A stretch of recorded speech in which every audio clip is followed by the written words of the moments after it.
Well, hello, ladies and gentlemen. It's Eddie Doyle here and Deryck Mitchelson. How are you, man? I'm doing brilliant, Eddie. Looking forward to this. It's been a few weeks since we last did our last LinkedIn Live broadcast. Yeah. We need to do a bit more regularly, I think, because there's loads to talk about. Well, we've already started talking about next month, haven't we, with our marketing, field marketing management. And so, yeah, it's definitely in the calendar, ladies and gentlemen. I think that's a great reminder and a commitment. You just heard a commitment from Deryck. That's what I just heard, and I'm committed to. So let's do this once a month, Deryck. Absolutely. Today, we're going to be talking about safeguarding cloud architecture. Right. So let's get right into it, Deryck. Right. You know, well, do a little introduction. Give us your 30 seconds. Here's the best introduction for you, Deryck.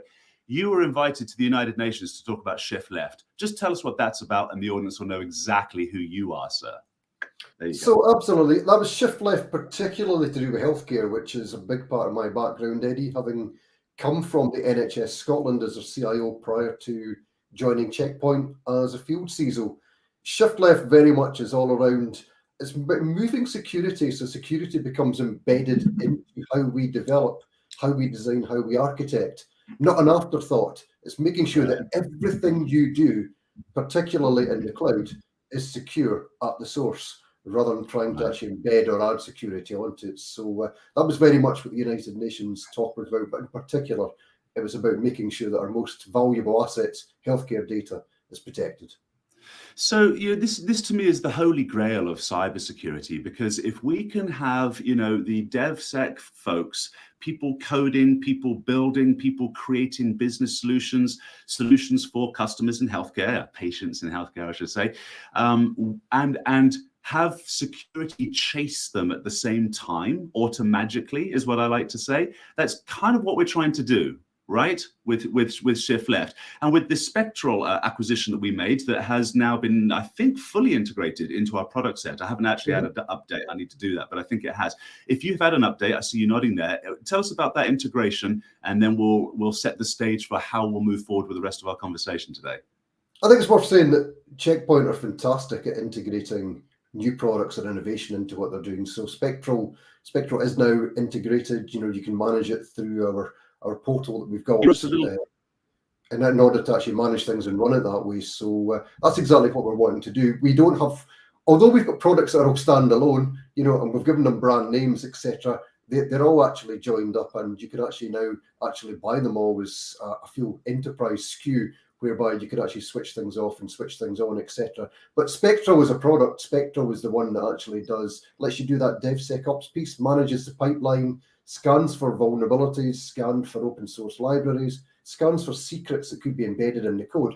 And what it will do is it will prevent these vulnerabilities going up to the cloud, which is what Checkpoint's all about. It's about preventing vulnerabilities, preventing weaknesses, rather than actually trying to then go in and mitigate once you've actually detected them. So it's a fantastic product, and you know, it's available at a very low cost base as well. Plus, you've got some free licenses that you can actually get and use as well if you want to actually just use it and see what it works. But amazing product, and that's our Shift Left product that we integrate within our CloudGuard suite. Right. I'm pretty excited about the fact that, you know, when you mentioned scan for secrets, it's my understanding that as somebody is developing coding, if something like a confidential piece of information that would flag it, and I'm having trouble with bandwidth. Yeah, I'll maybe I know you're saying there, while you're trying to tighten up your bandwidth. Say that again. I'm having a look. I don't know if it's your bandwidth or my bandwidth, unfortunately, but yeah, what I was going to say is absolutely. As far as what you want to be doing, you go ahead and stop. It might be me. I'm just going to do a speed test. I think it might be Eddie. Embedding passwords, configurations, things that could find their way into the cloud is one of the first vulnerabilities we often see within the cloud. We've all had instances where we've had secrets that are sitting within Bitbucket, secrets that are sitting within S3 buckets, Git repositories, etc. And it's amazing how still it's something that developers get done, particularly when they're actually going back to, it could be legacy shared libraries, legacy shared code. that they've actually got that they often don't be able to do it. So Right. again, what we try to talk about Checkpoint is automating that. You don't want to have to keep scanning every time you're trying to deploy into your code up going onto the cloud. You want to be automatically working out, is there any vulnerabilities, any secrets that are in there, and actually just alerting. And do you know what, even better than that, Eddie? Stopping. Right. What I'm hearing here is that the big... Right, yeah. What I'm hearing there is that it's the library, they of that don't know. They're blindly moving forward, hooking up libraries to the public cloud, and the machine to make sure the secrets are not getting out. I did a speed test, by the way. I've got about 4 up and down, so I should be pretty good here. So I don't know what's happening, but it still looks a little look like it's me. But we'll keep going. West got a couple of guests. We can bring the guests in because if it is me, we'll on. We've got a couple of folks in our London office, Raj and Mo, we're going to call them. These guys they are young engineers with check architecture. Let's bring them in to make the conversation perhaps a little more noisy, a little more fun. We've got a couple of gentlemen here. So Mo, you're in. Morning, guys. Button. So there we go. Beautiful. All right, we got them. We got everybody up and running. So Mo and Raj, you heard us talking about shift left. This is where the conversation's gone right now. Deryck was invited to the United Nations. I think last year it was to speak about such things. I think he might be going next year. It's still pandemic travel nonsense. As far as actual use cases on the customer sites, give us some examples of scanning for secrets or any of the things that we've been chatting about so far. You guys, I think, are on the tools. Is that fair to say? Yeah, definitely. We're working on the front line with some of these customers, and we're seeing where there's actually, customers who haven't really thought about actually securing their cloud environment in the same way they would have thought about securing an on-prem environment. So I'd say I'm from the old world where I did a lot of stuff on-prem, and then you've got Raj, who is very much in the new world where everything is kind of based around the cloud. And if I think, when I've worked with large organizations, we're thinking about building this on-prem architecture, we're securing the perimeter, we're securing internal, we've got visibility, all the flashing lights, everything that's going on. And then we move to the cloud and we suddenly forget that actually it needs to be secured in the same mindset in terms of there is architecture inside there that needs securing. There is things going in and out, left and right. And I'm sure, Raj can touch on more on the DevSecOps side, the shift left and how he's seeing that kind of evolve with his customers. Yeah. Well, Raj, give us some real world examples, man. So what are you seeing out there that's the difference between, let's say, the on-prem stuff that Mo's been touching and let's say passing the ball over to you on, and the vulnerabilities you're seeing in the cloud? Yeah, 100%. The thing with the cloud is it moves at such a high speed. Everyone's working really agile. It's a lot of hard deliverables that need to be met. So a lot of engineers are working really fast, and sometimes security takes a big hit. It's why we're often seeing the phrase shift left. If you start thinking about security much earlier when you're building out the architecture, you stop these vulnerabilities from being exposed later on. So if you lock down your architecture much earlier, it's much better before your actual application goes into production. So we're starting to see a lot of customers realizing this now. It's better to invest in security much earlier in the development stage rather than later. And it will actually save you much more money, because if you find a vulnerability later on, you'd have to reverse engineer and complete the whole procedure again and kind of readjust the architecture. Mm-hmm. Mm-hmm. So I'm actually hearing two, let's see here, two forks in the road. Not forks in the road. No, two tracks to run on. That's better. Train track. Good analogy. So one is that shift left. Start thinking about security early on when you're moving from on-prem to the cloud, and do all that stuff first if you can. Otherwise, you have to reverse engineer if you've had a vulnerability. But Deryck and I were also talking about what I'm calling security that chases you. That's the Spectral acquisition, right? Security that chases the guy that's just like, you said it brilliantly, Raj, right? It's moving so fast. So we bring a team in for 3 weeks, quickly build me this cloud architecture. Okay, great. And they hook up databases and they build stuff. They're going as fast as they can. Exactly. Those people, I think, are protected by what Deryck and I were talking about. Do you have any war stories or anything to share there? It would be interesting. Sometimes because you have such a hard deadline to deliver your application. So my background is DevOps engineering and consulting. So I've done a lot of deliverables where I've built pipelines that have to be met, targets have to be met, and we're working at really such a high speed because there's a lot of money on the line on the final delivery of this product. Contracts are signed. You promise to deliver this application in time. And the same thing happens to other engineers. And sometimes you have junior engineers working and they're building out a network architecture using Terraform infrastructure as code, and they might have accidentally left a port open, and that hasn't been double checked, and that gets pushed in the pipeline, and now you have a vulnerability exposed. Whereas if you have Spectral integrated running the code, Spectral will pick up that you've left port 80 open, and it will stop the pipeline from the code going into production. So you can kind of see where a code scanning tool will save so much time, vulnerability, and money. Well articulated, man. Yeah, that's exactly right. It's a people problem. Well, it's always a people problem, isn't it? But it's an exacerbated people problem. We're living on the inside of a block of Swiss cheese, right? Exactly. Right. Yeah, that's where we're coding from inside somehow. That's brilliant. Okay. So Deryck, really interesting. What can we learn from, let's say, I don't know, the last 3 years of this big shift to the cloud, right? What are some of the biggest mistakes? What can people, when Raj said, slow down, start, plan in advance, what should people be doing so they don't have that, oh my goodness, I need to reverse engineer this, breach that just took place? I think so the first thing I would say, pick up on something that Mo said, which is clouds have perimeters. So you need to think about cloud security not totally differently from how you would actually build physical cloud.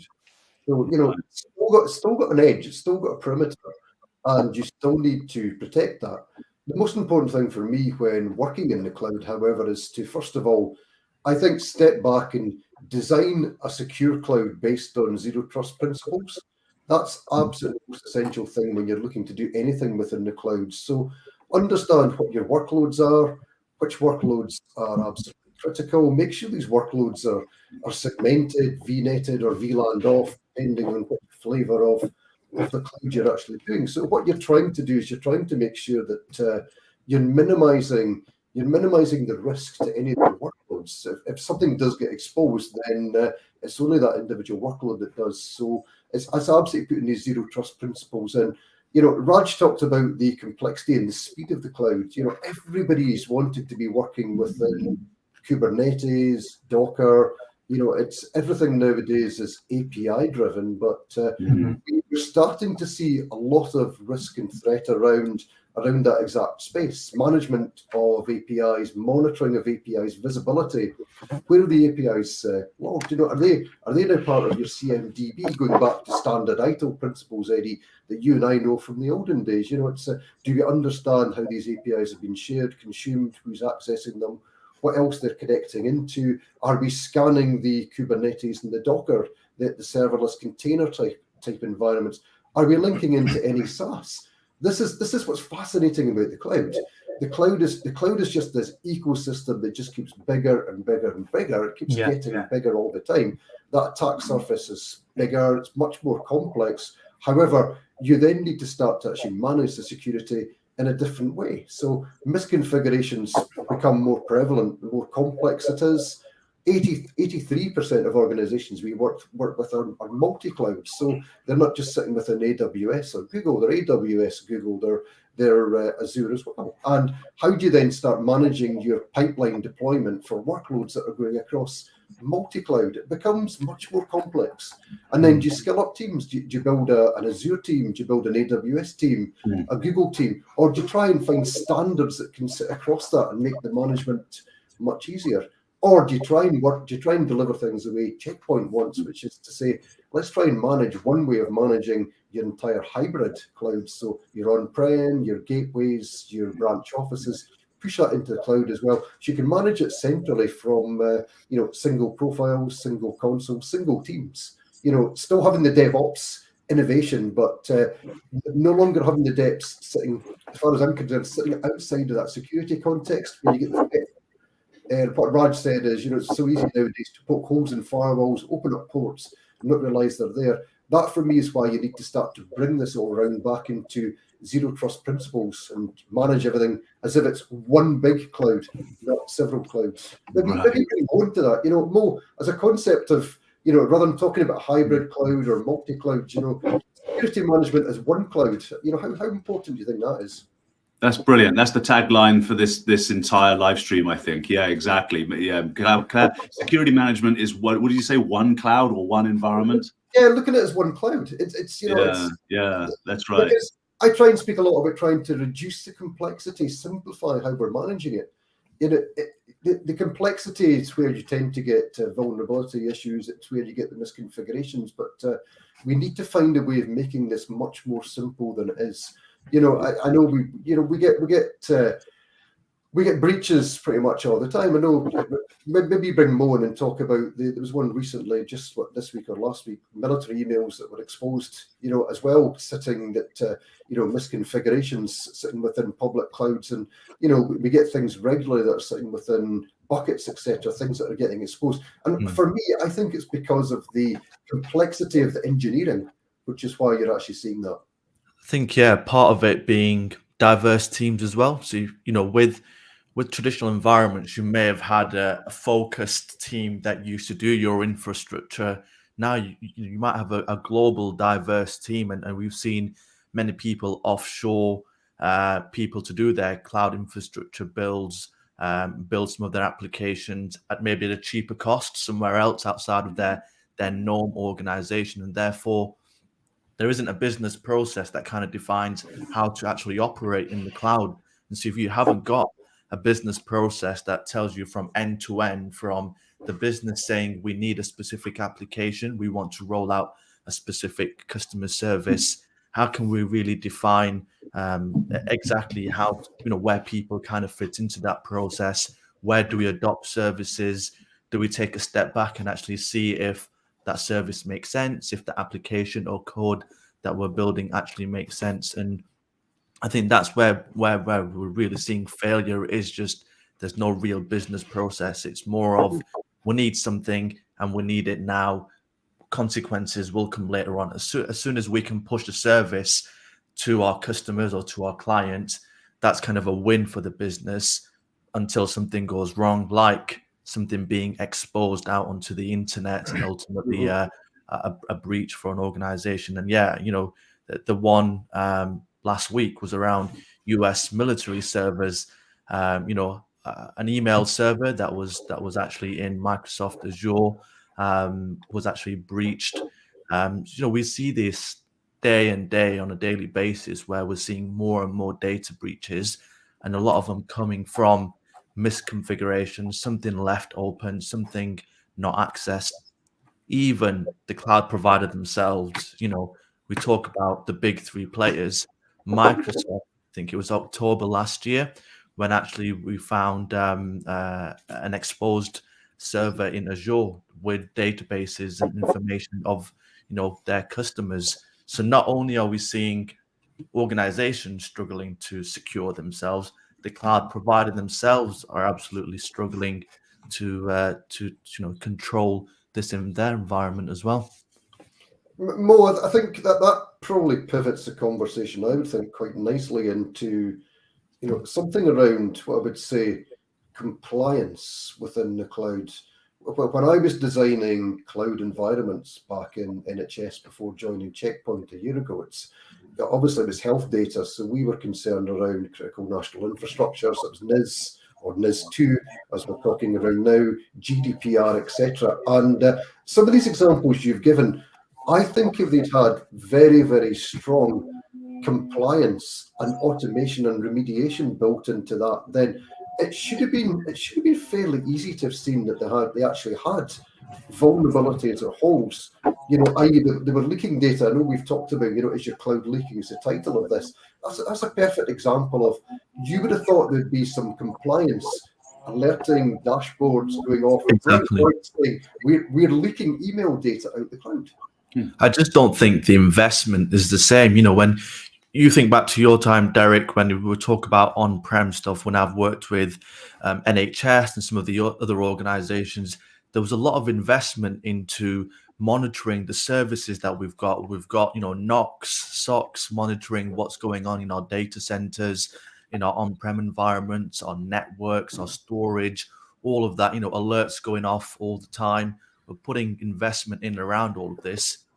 When it came to the public cloud, it was almost that investment wasn't there to get that visibility or, you know, a view into my public cloud environment. It was almost, I'll rely on Microsoft or I rely on something that they're telling me about. So I just not seeing that same amount of investment to be monitoring what's happening in my cloud environment. And from a compliance perspective, am I compliant to a certain standard or not? Yeah, I agree. I think that's absolutely the point. And what I would say on that, I know we talked about some zero trust around design and segmentation. Encryption obviously sits within that as well. Identity access management. However, I still think we're not talking enough within the cloud around what I would call security in depth, layering that security. The cloud is perfect for layering security because you don't need to go and buy appliances and hardware and interconnect and connect things up. You can very easily take advantage of native cloud security and strengthen that by, for example, adding CloudGuard's next generation firewall sitting at the perimeter, doing that layer 7 visibility monitoring around these, and some of that strength and depth behind that. Is that the sort of approach that you'd be suggesting when you're saying, we're maybe not taking enough care, enough time to actually design these things more? Absolutely, and I'll pass on to Raj really, because he's doing this sort of day in, day out. But when we look at sort of designing this, we need to be considering, like you say, layering in depth our security using the native tools, but actually complementing it with something that is really going to prevent something getting into your environment and giving you that single dashboard, that single pane of glass, especially when it comes to multi-cloud as well. Many organizations are using multi-cloud. It's not investing in a particular cloud. It's more of, there's a really good offer, there's a really cheap deal on a certain service or application, and so we'll pivot into AWS or Google or Microsoft. And actually having that layered security and that visibility, I think, is really important. So, yeah, Raj, what are you doing with customers when you're talking about their security architecture, and I guess kind of building it from the ground up, really? So starting off with their native and then kind of building in security at each layer, I guess. Yeah, so when we talk to customers, we've noticed that a lot of these customers have adopted cloud native security solutions, but it's just not delivering enough value from what they want. And like you said, a lot of these customers are running multi-cloud workloads, and it does get hard to manage because you'll need engineers who specialize in GCP, then you got your AWS engineers and your Azure, or even your Alibaba cloud engineers. So if you're running multi-cloud, it's quite hard to see all the misconfigurations happening. A simple posture management tool ticks this process. So simple. You run a scan. Deryck mentioned GDPR. You can run a GDPR scan across all 3 cloud environments. And what it does, it will show you all the misconfigurations. And a good example is the CloudGuard posture management we do. So what it does is it will find the misconfiguration, but it also tell you how to remediate that. So we don't just only tell you how to fix the problem. We will show you how to fix it. You can either automate it, or you can go into the console, or you can just use one of the cloud bots to just run a code, and it will kind of fix that problem in the background for you. So misconfigurations are really easy to fix, but just not enough people know about the right product and what it can do. There's so many products out there, it's just really hard finding the right one. But misconfiguration is such a quick fix to do, but a lot of customers ignore it until it's too late. I was just going to jump in and say, Raj touched on something I was wanting to drill in a bit more with Raj around there, which was the auto remediation part, which I think is so important. As you're starting to develop your web applications, pushing them up through that CI/CD pipeline, you may have a scanner, you may be using a checkpoint tool to do it, or you may be using one of our competitors. But surely what we're needing to be actually stressing is the need for that entire thread or DNA of that entire pipeline to go through from that development, deployment, up into cloud, the configuration around that firewall layer, pushing round across into any of your segmented areas at the back, and then the compliance or the posture management piece also then picking up any vulnerabilities, any holes that you've actually created, and either stopping that configuration or auto remediating it, because that's the world we would like to be in, where we're all constrained on individuals. And I think what you're talking about there, you're talking about multi-cloud, you're talking about pushing pipeline code up into the cloud, but you want to make sure that any weaknesses are auto remediated, surely. Yeah, 100%. Yeah. On Raj. Right, man. Yeah, I think what Deryck said, you hit the nail on the head. If everyone did that, it would be such a safer world. If people had that complete pipeline set up, you got your posture management integrated, running scans daily, automated in the backgrounds. So if there ever is a incident where the misconfiguration is alerted, the engineers will get a notification or a text message saying something's happened, this needs to be remediated straight away. Go ahead and fix that, or it will be done in the background in the pipeline. Again, you'd have Spectral and that sits in the early stages, so that's also scanning as well. So you got best of both worlds. You got the Spectral code scanning happening on the side, then you got the posture management scanning for misconfiguration. It's like the complete package.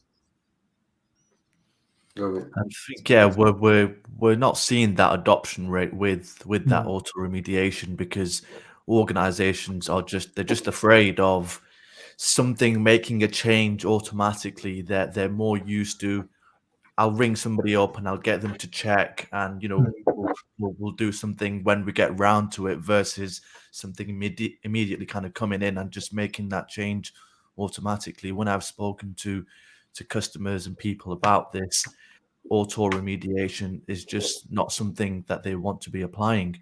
But why not? It's going to save you time, money, data breaches, and we need to see more organizations being a bit more open-minded, I guess, in terms of being able to take that auto remediation on board. And does that become more complex when you're talking about the world of Kubernetes, Docker, serverless? For me, there are often things that aren't managed in the same way as your infrastructure as a service running within the cloud. But we're starting to see a huge increase in these. So does that bring additional threat? Yes. 100%. There's a lot of open source images out there. A lot of people are pulling these images onto their local machines, and they're actually infected. Some of these images have malicious codes, there's crypto miners pre-embedded in them.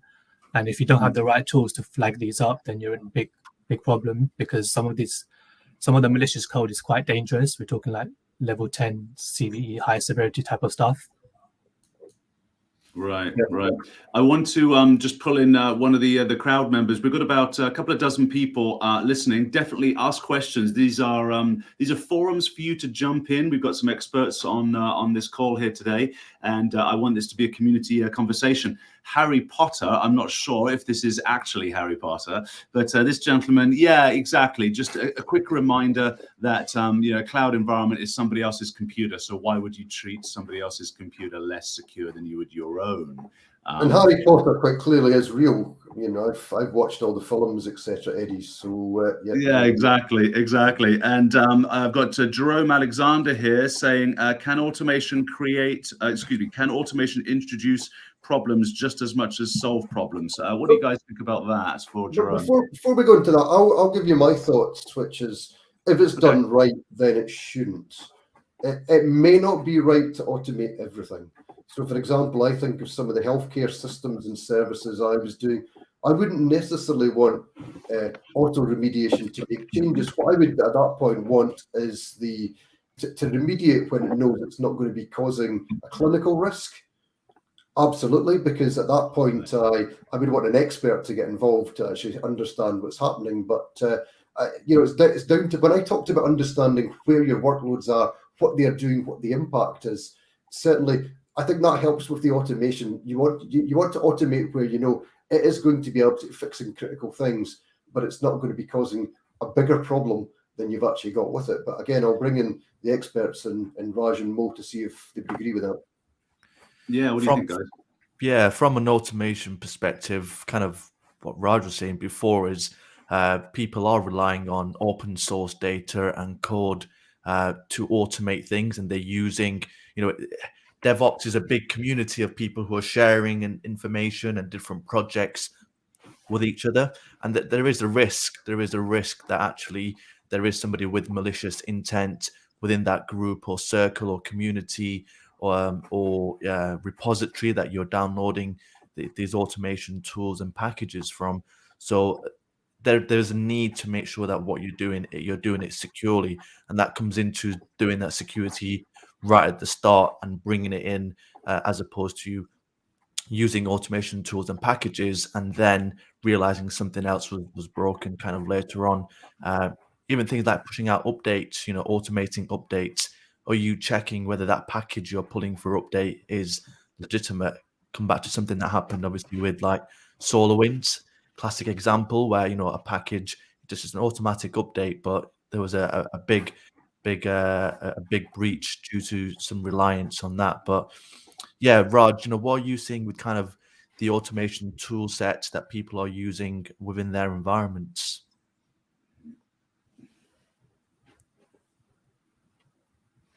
You got us, Raj. I'm getting a little delay here. It might be me, it might be the system. Just looking at Jerome's question here. Yes, I can hear you. Yeah, I can hear you. Yeah, I agree. I agree with what Mohammed said. Automation, if you have the right guardrails and controls that are built around automation, then automation will not cause you any problems. And automation is also a mindset, especially in DevOps. You're always taught to, if you can automate something, you should do it and save time on the manual process. Because if you do something manually, it takes up time, and time is money. If you can automate something in the background, you can also scale that issue, so someone else can use that piece of code, and now they've saved time, then they pass it on. Now the whole team is saving time. So automation will always be one of the best ways to do things. I'll always support automation over manual. Right. And what Mo was saying just before Jerome asked the question, I think actually ties in with what Jerome was saying, which is that you haven't seen as much adoption in these technologies as you would have liked. And people are, in my words, I think a little afraid of automating the security response. So Jerome was asking about the negative side of automation, but the positive side, what we're creating to automate security. Here's my theory as to why people wouldn't do this, Mo. They're just too afraid of it breaking something in the business, right? It's the age-old thing. And so the business has looked to security to say, hey, give me tools that won't do this, therefore. But that's not the right conversation, right? The right conversation isn't, well, we should be hesitant, we should scale back. The right conversation is we need to build a culture that is let's say, open-minded to the least possible interruption to false positives. Now, that's a hard conversation to have, right? But that's a better conversation because if we can get an organization used to, a few seconds here and there of clicks, we're just talking a few seconds of clicks, then I think people might be a little bit more disciplined in making sure that we would rather take the delay in prevention than taking a delay in detection and trying to figure out a problem after the fact, right? Raj was saying reverse engineer something. Okay, so we've got another comment here from Amanat. I hope I'm pronouncing that correctly. What are the key steps to take when responding to a cloud misconfiguration incident? Who wants to take that one on? Great question. Thank you very much, Amanat. I guess I would maybe add into that before bringing, again, one of our technical experts in, which is, is that should we deal with that the same way as we will deal with any other breach or any other incident? I expect that you should have a playbook if you get to that point, that you go to a governance. Governance should kick in at that point at a very high level, and you manage that incident depending on what is the incident, what is the data, what you can afford to actually lose any data, time to recovery, etc. So there's a governance step that kicks in, as well as obviously the technical steps you do, which I'll pass back to Raj and Mo to answer. But an incident for me, an incident is an incident, and classify that incident, manage it in exactly the same way. Yeah. What do you think, guys? I think the first thing is Yeah, I agree. So there's two ways to approach this. You'll have. So I think battle it out. We'll figure it out. There's a little bit of bandwidth delays here today, but no big deal. Go on. Sorry, go ahead. Do you want to take it initially, Mo?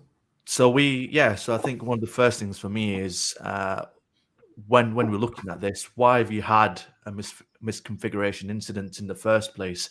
What you were talking about, Eddie, there is recognizing the need for preventing this happening in the first place. But when we're responding to a misconfiguration incident, you need to very quickly ascertain the impact. A lot of the time we're talking about a data breach or some data being leaked in the cloud environment. So we need to very quickly understand the impact on your client, customers, employees, if it's employees' data that you're hosting within the cloud environment, and then follow it through as a normal incident. As kind of Deryck says, there isn't anything that changes in that incident response process when it comes to a cloud breach versus an on-prem breach, other than was it something that has come through to a third party that's caused a breach, like your cloud provider, versus something that you've personally done as a business inside the cloud, then that's a very different conversation that'll happen with the cloud service provider. But ultimately, you want to understand the impact, understand the governance, and understand what you need to report, if anything, to relevant, government bodies, ICO, that type of stuff, when it comes to data that's being kind of breached inside the cloud environment. And absolutely, you want to make sure prevention controls are being put inside that environment to stop this happening again. Because if it was down to a human error, then you want to make sure the right technical controls are in place to actually prevent that from happening again.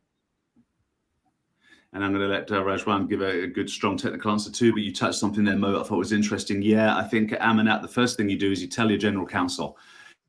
And I'm surprised how many times I hear, folks that are suffering a breach, the first thing they didn't do is run and tell their general counsel. And then you should also have a press statement ready, which is written when you are not under the duress, within the department that is definitely run there. Raj, what do you think? What is your response to Amanat's question?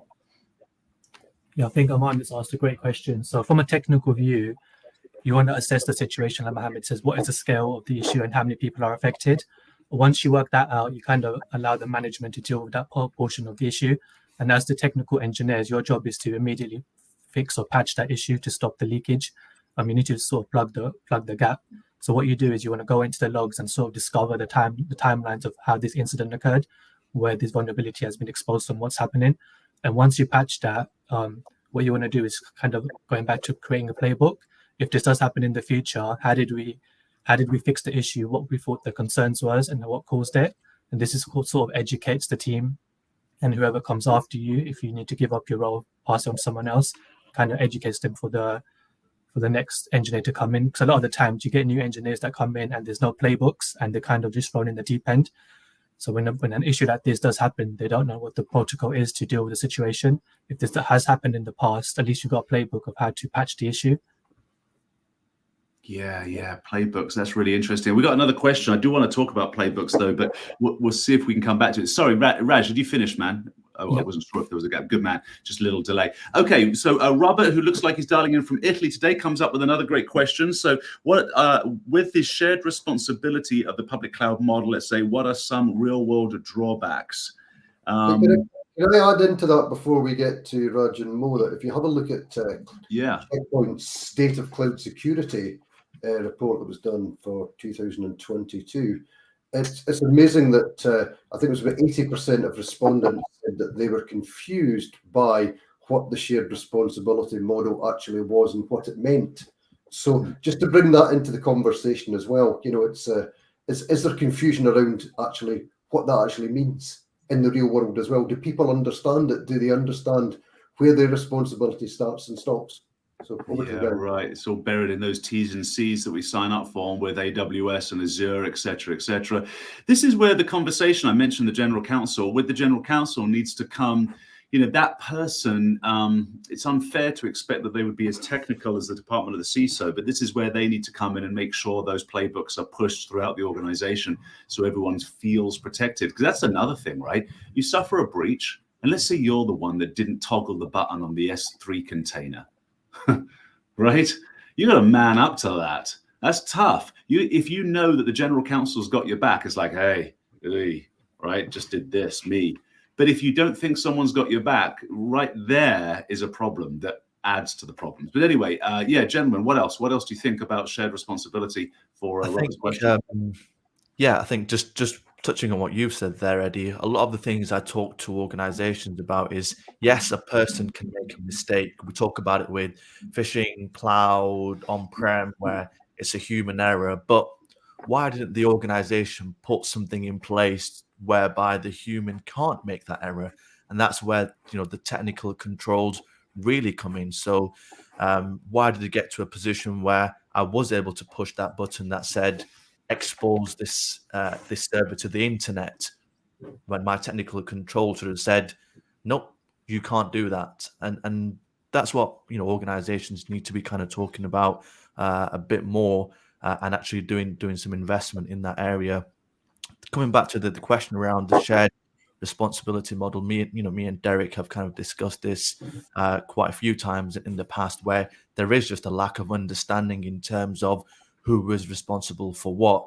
And actually, they're only realizing when something really bad happens that actually I'm the one that's responsible. It's my organization, and it's not Microsoft, it's not Amazon who are going to send their engineers down and really going to help me in the trenches. It's going to be us that are going to have to get in there and dig ourselves out. So realizing that actually what somebody else said before, which is cloud is just a computer in somebody else's environment, and ultimately everything that you're putting into that computer and taking out is 100% your responsibility. And we've seen it time and time again.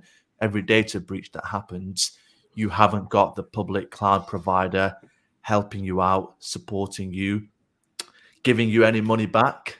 What these people are paying money to use these services. Are you seeing a refund? They can't go wrong, can they? They can't go wrong. I know. Yeah. That's really interesting, isn't it, mate? You touched on something that is quite amusing, and you get a fine. Amusing. And you get slapped with a big fine if there's a data breach. You ultimately there's no if you've got crypto miners and they've jacked up your Oh, what a life we live in, gentlemen. We might want to wrap it there. We're 45 minutes in. We've got a few dozen people still listening to us. Listen, here's what we'll do. We will stay on the comments. All right. So we'll keep this thing alive for those people listening. If you wanted to share it with colleagues, friends, others, you can certainly jump into the comments after the fact, and we'll all get alerted so we can continue having this conversation. What do you think, guys? Should we do that? Why don't we wrap up with 30 seconds of whatever it is you want to talk about that you feel wraps up this session with us today, and then we'll wrap. Ladies and gentlemen, we will be back. So as Deryck said, we need to do this consistently every month, and we will. I know next month, Shira, if you're listening and on, you can certainly throw, if we came up with a topic, I can't quite remember off the top of my head. If we did, then fantastic. And the date is a little bit moving around, but we'll get to you. It'll be at the same time. Okay, so final thoughts. Why don't we go with Mo first? What are your final thoughts, my friend? Final thoughts are really businesses need to come up with a strategy and a process of operating within the cloud. And once they have business processes in place, that will ultimately make life much easier for them. And if that means a bit of investment, then that's something that they're going to have to go away and think about, as opposed to just pouring money into the public cloud and then dealing with some consequences afterwards. So for me, business processes around how to operate in the cloud, right from a service starting all the way down to delivering something to their end customers. And where can people find you on LinkedIn, Mo, if they have any questions? Customers, prospects, friends? Yep. I'm on LinkedIn, to just reach out. We can drop our profiles below. We're quite active on there, and we're always talking about securing everything everywhere. So whether it's cloud or any other areas you want to reach out and talk about, then reach out to me and we'll have a chat. Sounds good. Fantastic. Rajan, final thoughts, and where can people find you on LinkedIn? You might have to just give us your last name there because it's not printed. All right. What do you think?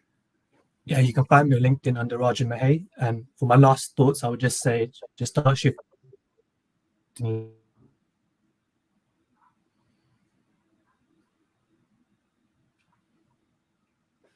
You still with me, guys? All of a sudden, I'm still fine. I think it's just Raj now that's got the bandwidth problem. Unfortunately, this economy has a few bandwidth issues and squeaks and noises. Yeah, we did today. Deryck, why don't you close it out then? Give us 30 seconds, man, and we know where we can find you on LinkedIn. All good. Yeah, as I keep saying to people, my name's unique, and I keep searching every week or so to see if anyone else has actually got the same name as me. But as of yet, there is only one of me anywhere in the world, given that I've got this incredibly strange spelling of my first name. What I would say, Eddie, is security in the cloud, it's the same as security everywhere else. You need to think about your architectural design principles. Your zero trust comes into that, and absolutely talk about security in depth. You cannot just rely on native security and say, is it good enough? Will it be good enough? When we built the cloud for NHS Scotland, we put next generation IaaS firewalls right at the edge for a reason.